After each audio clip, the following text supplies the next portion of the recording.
नमस्कार मित्रांनो, मागील व्हिडिओमध्ये आपण इंटरफेस आणि मॉडेल क्रिएट केला होता. आता या व्हिडिओमध्ये आपण HTTP क्लायंट आणि API इंटिग्रेशन कसं करायचं ते बघणार आहे. तर रिअल प्रोजेक्टमध्ये आपल्याला डेटा बॅकएंड वरून येतो. त्यामुळे आपण आता अँग्युलरमध्ये API कसा कॉल करायचा युजिंग HTTP क्लायंट ते इथे बघणार आहे. आता तरी आपल्याला इथे बॅकएंड नाही आहे आणि त्यामुळे आपण जेसन प्लेस होल्डर ही एक फ्री ऑनलाईन सर्व्हिस आहे जी आपल्याला फेक ऑनलाईन रेस्ट API देते.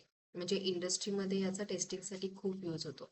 आता बॅकएंड वरून डेटा घ्यायचा असेल तर आपल्याला पूर्ण बॅकएंड तयार करावं लागेल, रेडी करावं लागेल, बरोबर. तर शिकण्यासाठी या जेसन प्लेस होल्डरचा खूप यूज होतो. तुम्ही गुगलमध्ये सर्च केला जेसन प्लेस होल्डर तर तुम्हाला तिथे त्याचा URL मिळून जातो. तर हा URL यूज करण्याचा फायदा आहे की तुम्हाला बॅकएंडसाठी काही सुद्धा इन्स्टॉल करायची गरज लागणार नाही. फक्त हा एक URL वापरून जवळजवळ 100 टास्कचा डेटा तुम्हाला मिळू शकतो. त्यामुळे आपण आत्ता इथे या रिअल ऑनलाईन सर्व्हरकडूनच डेटा घेणार आहे.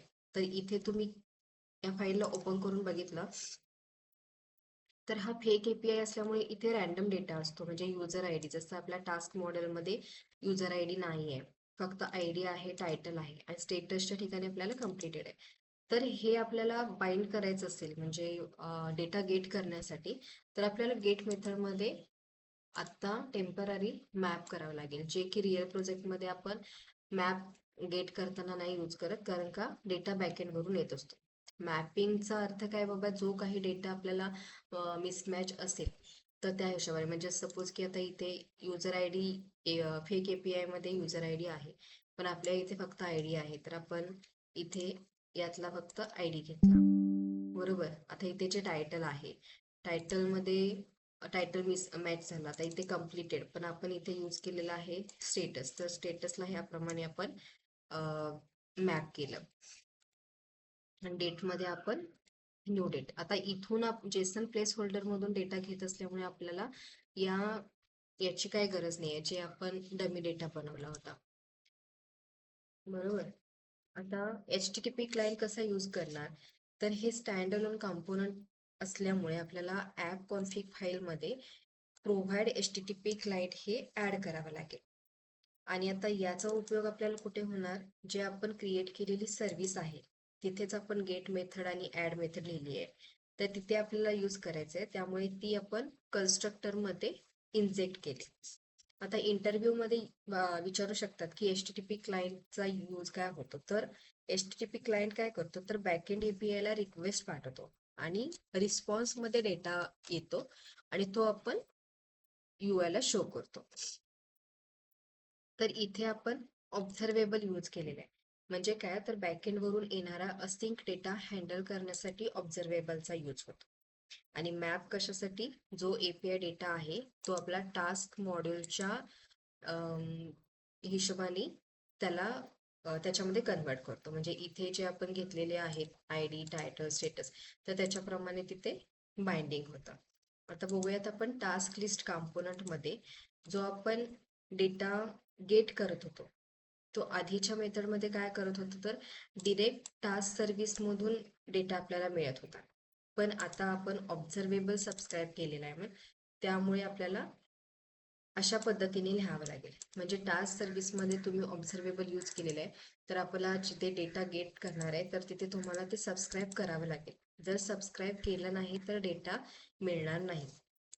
हा कमेंटेड कोड आपण नंतर रिमूव्ह करणार आहे. आपल्याला समजण्यासाठी की आपण चेंज काय केलाय त्यामुळे मी हा कमेंटेड कोड करून ठेवलेला आहे आणि आत्ताचा आपला हा कोड आहे, बरोबर. आता टास्क फॉर्म कॉम्पोनंट मध्ये इथे आपण जी ऍड मेथड केली होती तिथे सुद्धा आपण टास्क सर्व्हिस मधून डेटा घेत होतो. पण आता आपल्याला इथे सुद्धा ऑब्झर्वेबल यूज केल्यामुळे सबस्क्राईब करावं लागेल. पण इथे असं असतं की बाबा डेटा पोस्ट केला की UI ऑटो अपडेट होत नाही, कारण का, तर आपण फेक API यूज केलाय, बरोबर. आता ह्याला आपण रन करून बघूया.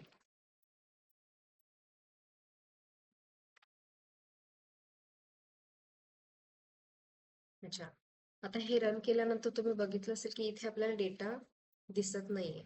म्हणजे जरी आपण NGONIT वरती टास्क लिस्ट कॉम्पोनंट मध्ये सबस्क्राईब केलेलं आहे पेज लोड झाल्यानंतर आपल्याला डेटा दिसायला पाहिजे, पण डेटा दिसत नाहीये. ऍड होतो का? अच्छा, बरोबर. आता हा प्रॉब्लेम काय आहे समजून घ्या. हे जे आपण स्टँड अलोन कॉम्पोनंट यूज करतोय त्याच्यामुळे हा चेंज आहे तिथे आपल्याला ते अपडेट करावंच लागेल. तर आतापर्यंत बघा आपण काय करत होतो, NGONIT मध्ये सबस्क्राईब करून API डेटा घेत होतो, जो एक बेसिक आणि समजण्यासाठी चांगला अप्रोच आहे. पण रिअल अँग्युलर ऍप्लिकेशन जे आहे तिथे आपल्याला मॅन्युअली सबस्क्राईब करणं हे टाळावं लागतं, म्हणजे ते ऑटोमॅटिक सबस्क्राईब व्हायला पाहिजे. तर ऑटोमॅटिक सबस्क्राईब होण्यासाठी आपल्याला असिंक पाईप यूज करावी लागते. आता असिंक पाईप यूज केल्यामुळे काय होतं, सबस्क्राईब आणि अनसबस्क्राईब हे आपोआप होतं. तसंच चेंज डिटेक्शन पण ते हँडल करतं. म्हणजे काय होतं, तर कोड क्लीन होतो आणि मेंटेन राहतो. तर असिंक पाईपद्वारे आपण डेटा रेंडर कसा करायचा, UI ला कसा दाखवायचा हे आपण आता बघूया. आता आपल्याला काहीतरी इनपुट दिल्यानंतरच डेटा दिसतोय, बरोबर. त्याच्यासाठी आपल्याला इथे मी याला कमेंट करते, जो आपण ॲरे घेतला होता, आणि इथे आपल्याला अशा पद्धतीने त्याचा सिंटॅक्स फक्त वेगळा आहे, पण फ्लो तोच राहणार, कन्सेप्ट तीच राहणार.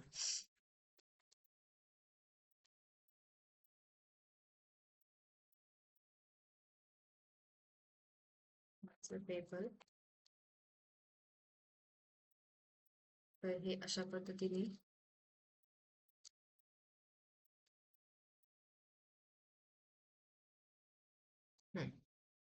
आता हे जे टास्क आहे त्याला आपण हे ऑब्झर्वेबल अशा पद्धतीने लिहिला, आणि आपण जो NGONIT यूज करत होतो तर त्याची आता आपल्याला गरज नाही, म्हणून त्याला मी कमेंट करते.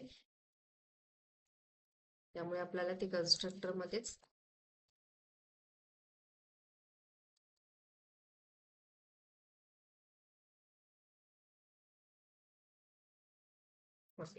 आता हे आपल्याला HTML मध्ये पण लिहावं लागेल, कारण UI ला शो करायचंय. म्हणजे इथे आपण डिफाईन तर केलेलं आहे अशा पद्धतीने.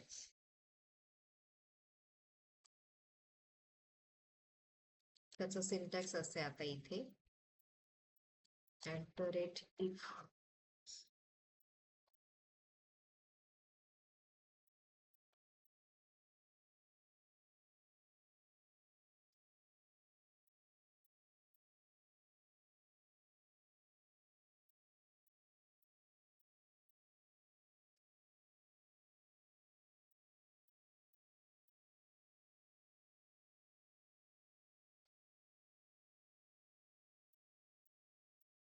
else.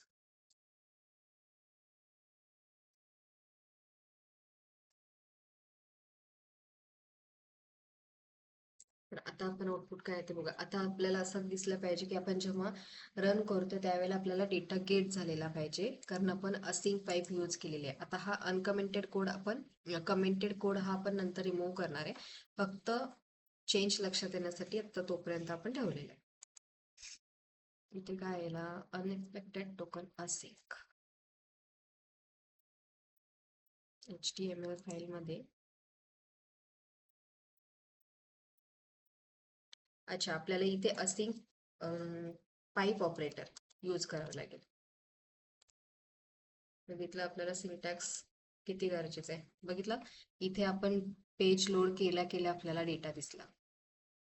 आता मला या क्वेश्चनचा आन्सर तुम्ही कमेंट बॉक्समध्ये द्या की टास्क लिस्ट कंपोनंट मध्ये तर आपण ऑब्झर्वेबल अशा पद्धतीने यूज केला, आणि ऑब्झर्वेबल नाही सॉरी असिंक पाईप यूज केला, पण टास्क फॉर्म कंपोनंट मध्ये आपण यूज केलेला नाहीये.